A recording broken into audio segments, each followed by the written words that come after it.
नमस्कार जय जगन्नाथ समस्त शुभ सकाळ। तो आज हूँ कार्तिक पूर्णमी। तो कार्तिक पूर्णमी समस्त शुभेच्छा और शुभकामना। तो बर्तमान है 4टा होगा। तो सोनू भी उठी सारे बर्तमान डंगा भाषा जीव आ सोनूर झरा आज आप देखिए। तो चलतु एवं आम बाहर डंगा भाषापी। तो आम आसी पहुँची गले मंदिर पाखे पोखरी पाखे। तो आम से पहुँचला बेलू लोक तो बहुत थे। तो किसी गला डंगा भी भसई सारे। तो आम जगह पाऊन जहाँ फाइनल गोटे जगह मिलगला। दीदी आ छवि मिसी डंगा को प्रस्तुत कले। झुमु भी हेल्प करता है। लगुच छवि डला डंगा पूरा प्रस्तुत हो गला। तो छवि नहीं पानी को बाहर गले डंगा भाषापी।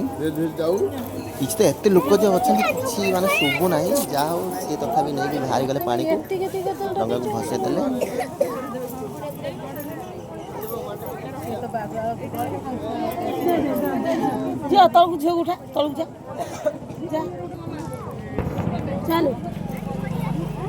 अरे बाप आज केते लोक फास्ट टाइम देखिले। आज मंदिर पाखे बहुत लोक थे। तो डंगा भासी सारापर आम पाखे शिव मंदिर को गलु। से आरती होता। तो ठाकुर दर्शन भी कलु। आसतु आपण मैंने भी आम सहित दर्शन भी करूँ।